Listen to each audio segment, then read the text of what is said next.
살찌점은 조금만 더 기다려 보시되 가지고 계신 분들은 홀딩 하시는 게 맞습니다. 다시 올라갑니다. 올 한해는 걱정 마시고요. 조정받더라도 두려워하지 않으셨으면 합니다.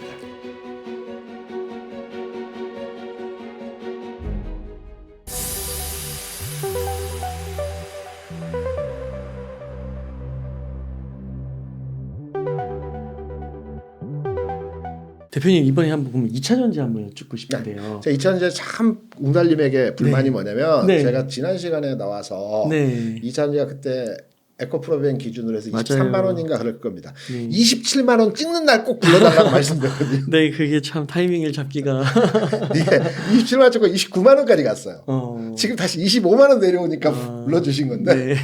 걱정하지 않으셔도 됩니다. 2차전지 시장에서는 우려가 대부분이죠. 우려가 대부분인데 이렇게 말씀을 드릴게요. 2차전지가 바로의 주가 개선이 나타나기 위해서는 수출 지표가 개선이 돼야 되는데 이번 4월 1일 날 발표된 수출 지표가 아주 나쁘진 않았지만 개선되지는 못했어요. 지난달 대비해서 지난달 대비해서 완전 개선되는 상황이 아니기 때문에 시간은 좀 필요할 수 있을 것으로 판단은 됩니다. 네. 그런데 2차전지 업종이 지금 주가에서 지난 저점, 그러니까 에코프로벤 기준으로 해서 21만 원 찍고요. 29만 원 갔다가 25만 원 수준 다시 내려왔어요. 주가 흐름에서. 근데 다시 뭐 21만 원, 22만 원, 23만 원까지 내려간다? 이건 아니라는 거죠. 여기에서 좀 횡보할 수도 있고 여기서 반등 줄 수도 있지만 지금 가격 수준이 최근 상승에 돼서 21만 원에서 29만 원까지 꽤 올라갔어요. 50% 올라가면 거의. 뭐 40% 정도 올라갔죠. 의외로 네. 못 갈 것 같았지만 50% 40% 올라가서 쉬는 겁니다. 네. 이 과정에서 이제 좀 등락의 과정이 나타날 것 같고요. 테슬라를 이제 얘기해서 이제 빠질 거야 안 좋을 거야 막 말씀 많이 하시는데 저는 아니라고 봅니다. 왜냐 우리 웅달님 예. 미국 드라마 혹시 자주 보시나요? 자주는 한번. 저는 이제 영화는 그 저희 애하고 네. 공통점이 몇 개가 있어요. 네. 애하고 얘기를 많이 대학생입니다. 네. 그래서 얘기를 많이 하려고 하는데 공통 관심사가 유일하게 딱 접점이 뭐냐면 SF물을 좋아합니다. 듄 이런 거. 듄을 제가 감동했어요. 저는 책을 읽다가 1권을 읽었는데 그 뒷권은 뭐 읽지 못했어요. 워낙 두껍지 않습니까? 듄이라는 책이.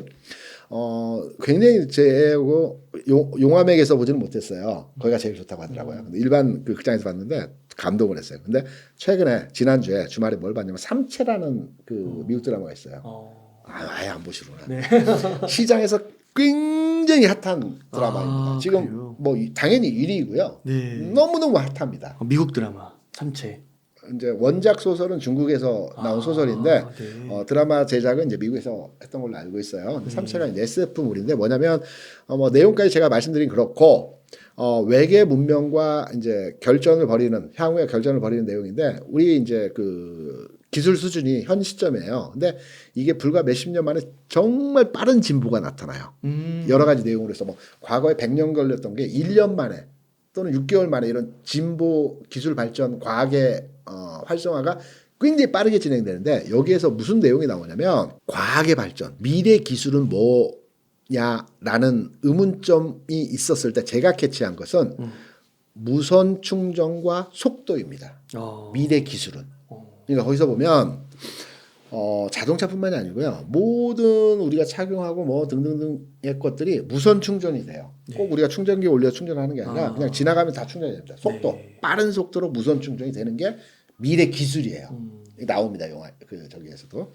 그러면 우리가 이제 잘 들여다봐야 2차전지를 바라볼 때 과거처럼 양극재만을 바라보고 또는 뭐 관련된 종목들에 대해서만 우리 현상을 판단하는 게 아니라 인터배터리라고 얼마 전에 이제 행사가 있었죠. 인터배터리에서 주요하게 쟁점화됐던 게 무엇이었나요? 하나가 전고체. 그렇죠. 네. 정답입니다. 네. 전고체가 그러니까 우리나라가 지금 현재 양극재 시장에 진입을 하고 중국에 밀리고 미국의 테슬라가 약화되는 상황에서 양쪽 끼인 상태라고 많이 생각들 해요. 근데 그 2차 전지가 자동차에만 국한된 게 아니거든요. 우리가 여러 다양한 각도로 배터리를 사용할 수 있는 시장의 확장 단계가 앞으로 열려 있는데 지금 자동차에 국한되어서 우리가 판단을 하기 때문에 굉장히 소규모적인 작은 부분에 지금 매몰되어 있는 거예요. 이차전지 배터리는 굉장히 커질 겁니다. 여러 부분에 굉장히 많은 부분에 있어 커질 거예요. 근데 이거는 과도기라서 그렇고 그거는 나중에 말씀드리고 전고체만 말씀드릴게요. 전고체가 왜 꿈의 배터리라고 많이들 얘기를 할까요? 뭐 속도, 그다음에 용량, 그리고 안정성 뭐 이런 걸로 꿈의 배터리라고 하죠. 근데 무선 충전 매체로의 진행이 되기 위해서 전고체가 돼야 됩니다. 무선 충전을 하려면요. 지금 전해액이 들어가고 이 유동화 물질로 있을 때는 불안정합니다. 속도가 그렇게 안 납니다. 네. 그러면 우리가 이제 휴대폰 충전이야 뭐 크게 큰 게 아니니까 그냥 뭐 무선 충전이든 유선 충전이든 관계가 없는데 자동차나 우리가 지나가면서 빠른 속도로 뭐 30분 만에 충전이 되고 5초 만에 충전이 되고 이런 거는 전고체해야 돼. 배터리가 전고체해야 됩니다. 네. 그래 안정적으로 무선으로 이 받아들여서 이 무선 충전을 바로 활성화시킬 수 있거든요. 전고체 시장이 우리나라 가장 빠르거든요. 전고체 시장이 앞으로 굉장히 성장성이 있습니다. 그리고 전고체 시장이 앞으로 시장을 주도할 이슈가 될 겁니다. 네. 양산은 27년도 정도가 된다고 하죠. 삼성 SDI가 가장 빠르죠. 그래서 삼성 SDI가 굉장히 눈여겨볼 만한 종목이죠. 주가 조정은 받고 있어요. 그렇지만 앞으로의 시장에 있어서는 전고체와 두 번째는 LFP입니다. 인터배터리에서 특징화돼서 이슈화된 게 LFP거든요. 그간은 우리가 LFP에 대해서 그렇게 크게 관심이 없었어요. 그거 뭐 저가 제품에 들어가고 그거 뭐 무겁기만 하고 뭐 활용도 있겠어? 근데 활용 가치를 넓혀서 스펙트럼을 강화시켰을 때 LFP가 필요하거든요. 우리가 중국에 비해서 좀 늦었지만 우리가 가지고 있는 기술력이나 시장 점유율 측면에서 보면 금방 따라잡을 걸로 보고 있습니다. 시간이 많이 안 걸릴 것 같아요. 그래서 2차 전지 섹터의 새로운 전환점과 새로운 국내에서 산업에서의 그 도약은 전고체와 LFP가 될 겁니다. 전고체는 삼성 SDI입니다. 네. 1등입니다. 1등. 이게 LG솔루션도 전고체를 추진하고 있지만 SDI가 선점을 했어요. 1등은 선점이 중요하거든요. 그래서 SDI는 계속 봐야 됩니다. LFP는 우리나라가 이제 시작 단계에서 빠른 시간에 진행을 하겠지만 아직 특정화된 종목이 아직 나타나진 않았어요. 뭐 CIS나 뭐 등등 몇몇 종목들이 있는데 이제 주가 흐름에서의 뭐 과정을 거치고 나서 주가 움직이겠죠. 그래서 일단은 전고체에 집중해서 2차전지를 바라보자. 그리고 양극재가 죽은 건 아니다. 앞서 말씀드렸지만 최근 40% 상승하고 좀 조정받는 건데 이 조정은 테슬라의 영향에 의해서 일시적으로 더 주가가 하락한 부분이 있다라고 판단이 되고 있고요. 테슬라 같은 경우에도 회사가 변화하는 지금 지점입니다. 배터리만 만들던 회사가 테슬라의 수익 구조를 보면 자동차 판매에서 한 200억 불 벌었고요. 그 다음에 슈퍼차저와 이제 ES 에너지 저장 장치가 한 전체 회사의 전체 매출이 한 30% 됩니다. 이게 계속 늘고 있어요. 그러니까 자동차 만드는 회사에서 인프라 투자를 통한 수익을 발현시키는 회사로 변화하고 있는 겁니다. 이게 변화 과정이거든요. 네. 좀 지켜보시면 테슬라도 다시 전환할 걸로 보고 있고 2차전지도 우울하지만 최근 단기적으로 이제 하락이 다른 종목에 비해서 좀 컸어요. 우울하지만 절대로 버릴 종목 아닙니다. 다시 올라갑니다. 그리고 지금의 가격은 거의 저점부에 왔습니다.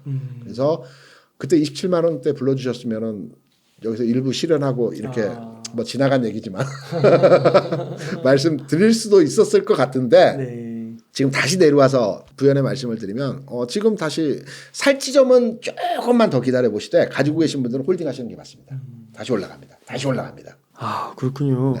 그런데 이제 전고체가 네. 한 26년 뭐 27년 양산 그렇죠. 그 시점이라고 27년 하잖아요. 보고 있더라고요. 그럼 지금 되게 많이 남은 거 아니에요? 지금 24년이죠. 그러면 뭐 2, 3년 남았는데 뭐 양산 시기를 조금 땡긴다고 하더라도 26년 정도의 시기적으로 나타날 거예요. 근데 산업이라는 게 우리가 2차전지 종목들이 움직였던 게 22년 말부터 움직였어요.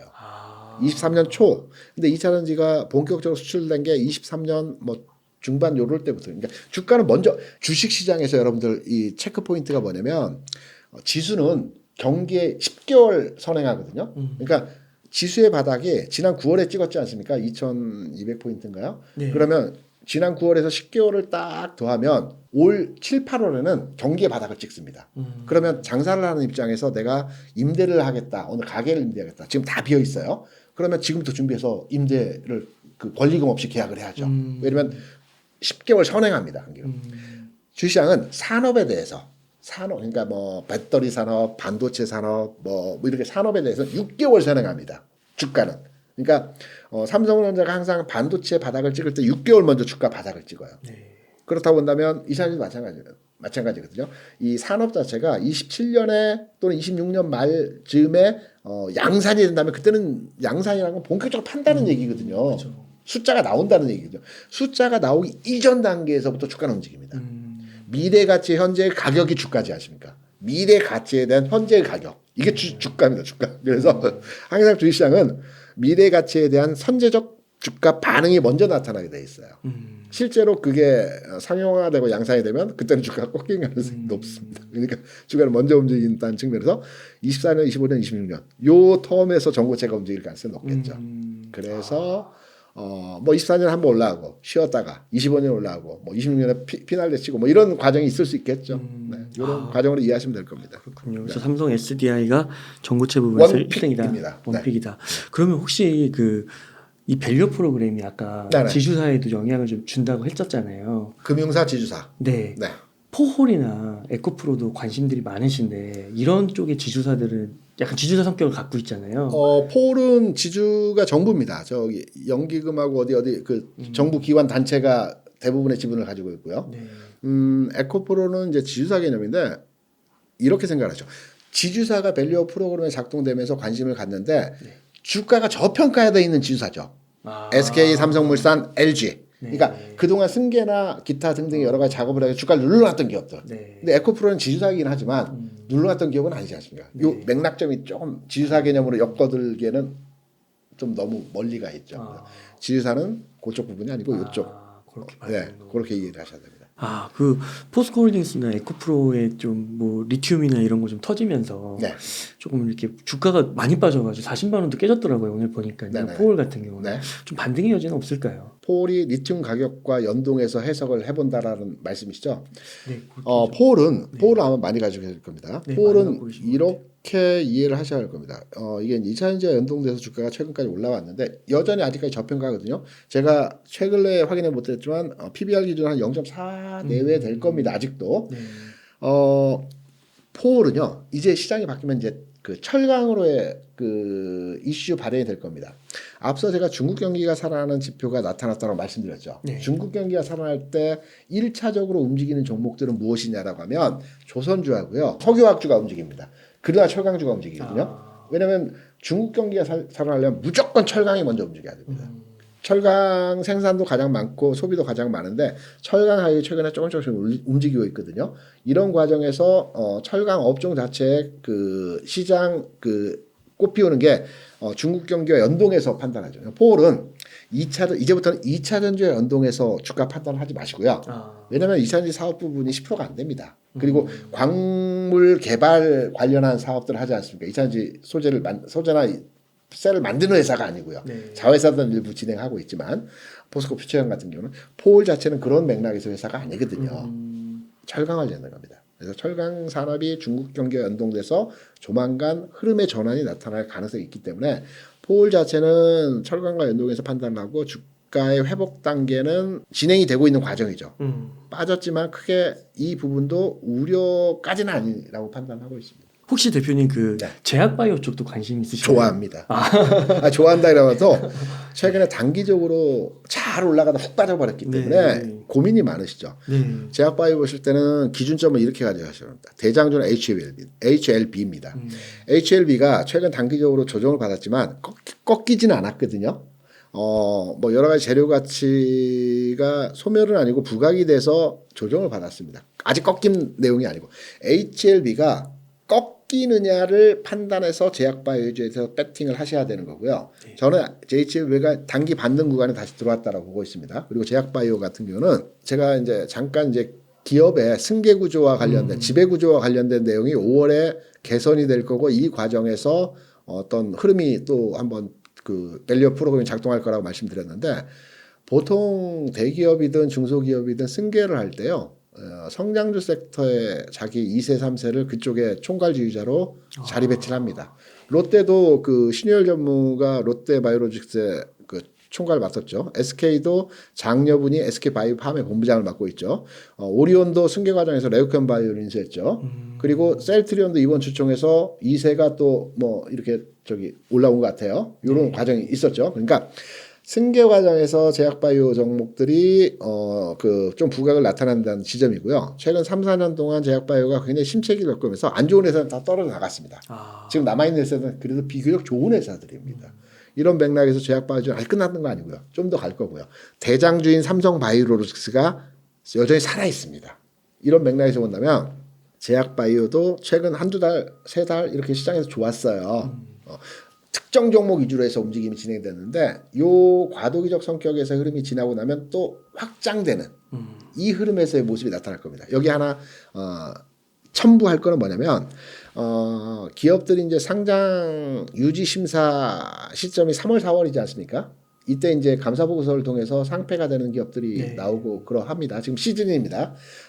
제약바이오가 이제 시장 내에서 가장 많은 340개 종목이 됩니다. 그리고 재무 구조가 좋지 않은 회사들이 제약바이오 많이 포진돼 있어요. 네. 그래서 이런 전반의 흐름으로 단기 조정을 받는 겁니다. 두려움 또는 뭐 이런 과정에서 이게 그 시장의 이슈화 때문에 상폐 내용에서. 근데 이 과정이 지나가면 다시 올라갑니다. 그래서 지금 투자하시고 계신 또 최근에 시장에서 좋았던 종목들 다 제약바이오 내에서는 월등하게 상위 레벨에 있는 이전과 같이 뭐 아주 작은 종목들이 재료로 올라가는 게 아니고 전체 숫자가 나오는 형태로의 주가가 움직였던 종목들입니다. 그러면 이 종목들은 좀 더 가는 거고요. 특징적으로 HLB가 어떻게 되느냐를 판단해서 이 기준점을 잡으시죠. 전 좀 더 간다고 보고 있고요. 제약바이오 내에서 투자 측면에서 좀 어렵다. 그럼 저는 개인적으로 보고 있는 게 좀 어렵죠. 종목 찾기 어려운데 셀트리온 제약 정도의 종목에 대해서는 상당히 긍정적으로 보고 있죠. 이 종목은 주가가 바닥에서 1단계 레벨업되고 흐름의 전환이 나타날 가능성이 있기 때문에 제약바이오에 대해서는 셀트리온 제약을 저는 개인적으로 보고 있습니다. 그리고 어떤 분들은 삼청단제약 네. 텐베거라고 얘기하시는데 어떠세요? 아니죠. 삼성당 제약은 주가 올라간 계기를 이제 설명을 드리면 제가 앞서 잠깐 말씀드렸지만 지난해 승계가 마무리됐기 때문에 2세로 승계가 마무리됐기 때문에 이번에 주가 올라간다라고 말씀을 드렸는데 삼성당 제약은 딱 두 가지입니다. 먹는 인슐린 그다음에 이번에 그 아이릭스인가 그 저기 그 안과 질환 그 시밀러 복제약 관련해서 특허 침해됐다고 주가가 툭 빠졌지 않습니까? 근데 이게 오늘 내일 있었던 얘기가 아니고요. 지난 2022년도부터 이 해당 사안에 대해서 진행을 했던 사안이고 중간에 여러 번 이런 얘기가 있었습니다. 네. 그래서 특정적으로 지금은 분위기상 이렇게 주가 팍 하락을 해버린 거고 다시 리바운딩 나옵니다. 이 과정에서. 그리고 특정 그 특허 침해 관련 내용은 물론 기업이 잘 활용해서 잘 해결해야 되겠지만 이미 나왔던 재료들의 재부각이라고 판단돼서 바이오 업종이 또 흐름에서 바닥 찍고 턴할 때는 또 올라갑니다. 그래서 아직 텐베거 아니 그 저기 끝난 거 아닙니다. 더 올라갈 수 있는 거예요. 그럼요. 금리 인하까지 또 있고. 근데 제약바이오를 금리 인하로 결정지어서 해석은 아닙니다. 최근에 미국 금리가 4%에서 4.35까지 올라왔거든요. 네. 한 달 반 사이에 좀 올라왔죠. 좀 올라온 겁니다. 근데 이렇게 금리가 올라가서 성장주가 약하다. 이거는 논점이 다른 겁니다. 왜냐하면 금리가 1%, 1.5%였을 때 성장주가 올라가는 게 당연하고 여기서 금리가 상승으로 전환하면 성장주가 약하다는 게 맞습니다. 그런데 성장주라고 하는 것이 금융비용을 차입을 해서 이걸 R&D 비용으로 쓰기 때문에 미래에 성장 가능성이 있는 종목들이 성장주라고 하는 거거든요. 근데 1%나 1.5%에서는 금융비용이 1억을 빌렸다고 칠 때 100만 원, 150만 원이요. 부담 없어요. 근데 이게 5%까지 올라갔던 겁니다. 500만 원까지 올라간 거예요. 제가 1억을 보통 얘기했지만 조 단위로 빌리는데 조 단위로 빌리면 금융비용이 어마무시합니다. 이 부담인데 이 500만 원까지 올라갔던 금리가 400만 원이 간다라고 해서 성장주에 굉장히 득이 된다? 이건 아니죠. 금리가 최소한 3%, 2% 내려와서 안정이 돼야 성장주가 올리는 환경이고 이거는 단순하게 그냥 금리가 올라가서 성장주가 조정받는다. 조정에 대한 빌미, 조정에 대한 이유를 설명하는 내용입니다. 그래서 성장주 섹터는 이제 그 과도기적 측면에서의 그 고금리 상황의 주가 상황이 이미 반영이 됐어요. 지금 움직이는 거는 뭐 금리가 조금 오르고 내리고 조금 움직임에 있어서 성장주가 제약주가 바이오주가 여기에 연동해서 움직인다라는 것은 그냥 거기다 해석 차원에서의 지점이고요. 정확하게 그 내용으로 이해를 하시면 안 됩니다. 예, 대표님 감사합니다. 이렇게 해서 2차 전지랑 제약 바이오주까지 이렇게 정리를 깔끔하게 해주셨습니다. 대표님 감사드립니다. 대표님 그러면은 마무리 질문으로 만약 지금 한 1억 원 정도 여유 자금 있으면 어떻게 투자 전략을 세우시겠어요? 일단 지수가 조정받는 게 엔화 달러인이 상승한다는 일시적인 상승한다는 전제로 2,650포인트를 저점으로 판단해서 말씀을 드릴게요. 삼성전기, 삼성중공업, 삼성중공업을 말씀드린 건 아까 중국 경기 회복에 대한 조선주의 상승을 말씀드린 거죠. 조선주가 움직인다는 거죠. 삼성중공업. 그 다음에 저는 제약바이오 업종 내에서 또는 반도체 내에서 SFA 반도체나 셀트리온 제약 세 네 종목으로 포트를 구성하겠습니다. 아, 2차전지도 없네요. 2차전지는 성장주 내에서 이제 세팅을 해야 되는데 제약바이오가 아니면 2차전지를 넣겠죠. 그러니까 요 선택은 이제 선택 지점이 다른 거죠. 네. 그러니까 제약바이오를 넣을까 2차전지. 그러니까 종목을 저는 많이 가져간 거를 바람직하지 않다라고 생각합니다. 세 종목 정도가 가장 좋습니다. 2차전지와 제약바이오 같이 사죠 뭐. 오늘만 한 종목 늘리겠습니다. 아, 그 삼성전기랑 삼성중공업 이쪽을 가장 좋게 보시는 거예요? 네, 삼성전기는 동생주라고 아까 표현하시는데 정말 와닿아서 네. 동생 하나 네. 입양하고요. 중공업은 중국과 관련된 연동된 산업으로 하나 가져오고요. 네. 그리고 제약바이오는 흐름에 있어서 뭐 이런 살 종목 너무 많은데 포트를 어떻게 짜느냐가 중요하거든요. 그래서 단기간 내 흐름에 있어서 가장 빠르게 움직일 수 있는 종목을 판단했을 때 요 섹터라는 거죠. 아, 감사합니다. 다음에 또 불러주시면 섹터 그 포트를 제가 또 딱 구분해서 그 시점에 맞는 종목으로 말씀드리겠습니다. 네, 다음번에는 꼭 그 타이밍 좋게 꼭 그 사전에 잡을 수 있도록 하겠습니다. 네, 알겠습니다. 대표님, 그럼 끝으로 저희 옹달책방 시청자분들을 위한 한 말씀 부탁드리겠습니다. 지난번에도 똑같은 말씀을 드렸는데 올 한 해 시장은 나쁘지 않습니다. 아니 좋습니다. 지금 지수가 조정받고 시장이 약간 우울하지만 과정이죠. 네. 그리고 이 과정이 지나고 나면 좋은 결과치 분명하게 나타납니다. 내 종목이 최근까지 안 갔다? 아닙니다. 조만간 시세 흐름이 이동합니다. 그래서 지난 2년 3년 동안 굉장히 침체장에서의 흐름인데요. 올 한 해는 좋을 거기 때문에 제가 말씀드린 부분들 경험이라고 말씀드렸죠. 제가 오랜 경험을 통해서 시장을 대한 내용들을 익혔기 때문에 올 한 해는 걱정 마시고요. 조정받더라도 두려워하지 않으셨으면 합니다. 야, 그 진짜 말씀해 주시니까 대표님이 지난번에 나오셨을 때도 네. 이렇게 좀 강세장이 올 거다라고 얘기를 해주셨잖아요. 네네네. 그때만 해도 분위기가 안 좋아서 그렇죠. 참 그때 그 반신반의 했는데 네. 확실히 이게 또 되네요. 아, 대표님, 그럼 끝으로 하나만 더 질문 드려도 될까요? 그럼 지금 미국 경제가 또 뭐 부러질 수 있다, 금리 한 번 더 인상할 수 있다, 뭐 그러면서 경기 부러질 수 있다, 뭐 이런 얘기도 나오는데 그런 거는 뭐, 그리고 부채 문제도 엄청 심각하다 이런 얘기도 막 나오고. 부채는 해소됐고요. 일단 미국에서 연준에서 2조 5천억 달러, 그러니까 3,500조에 대한 채권 발행을 거의 마무리했습니다. 제가 환율이 내려간다는 이유는 경기 성장도 있겠지만 미국이 그동안 양적 긴축을 마무리하는 과정에서 채권 발행을 다 했거든요. 팬데믹에 시장의 유동성을 공급했던 4,500조 원에 대해서 채권 발행을 통해서 회수를 다 했어요. 그러면 달러 강세가 약세로 전환되는 게 일반적인 현상입니다. 그래서 우리나라 환율도 내려가고 경기가 좋다는 얘기는 기본 전제값으로 말씀을 드린 건데, 미국이 이제 재정 적자 국가이지만 이제 부채 규모를 말씀을 많이 하시는데 이제 이 그 락 때문에 그렇죠. 이 저 중단하는 거. 그 부분은 채권 발행을 통해서 원활하게 이제 자금을 총알 마련해 놨어요. 그 문제될 것 같고요. 금리 인상에 대한 부분은 시장에서 계속 나오는 부분이 인상보다는 인하가 세 번인데 미뤄질 거라는 우려 때문에 그 시장에서 안 좋은 방향으로 있거든요. 6월에 할 건데 그거 좀 시간차를 두고 고민해 보자 뭐 이런 내용. 금리 인하는 안 할수록 좋습니다. 시장에 대해서는. 인하가 한다라는 것은 그러니까 한 번 정도 인하할 수 있겠죠. 근데 계속 연장하는 게 과거에도 보면 동결 기간이 길수록 시장은 좋았습니다. 립 서비스 하면서 계속 연기하는 거죠. 연준에서도 우리는 이제 그 지표는 좋은데 PC나 뭐 다 좋은데 고용 보고 결정하겠다. 뭐 이렇게 계속 말을 빼지 않습니까? 그런 동결 기간을 좀 더 가져가겠다는 거고요. 동결이 된다고 나쁜 거 아니기 때문에 걱정하실 필요가 없습니다. 그렇군요. 예, 대표님 너무 위안이 되는 것 같습니다. 너무 감사드리고 그럼 오늘 인터뷰 한 이 정도에서 마무리하도록 하겠습니다. 이렇게 해서 김두준 대표님을 모시고 이야기를 나눠봤습니다. 긴 시간 동안 유익한 사이트 많이 나눠주셔서 감사의 말씀드립니다. 오늘 고생 많으셨습니다. 네.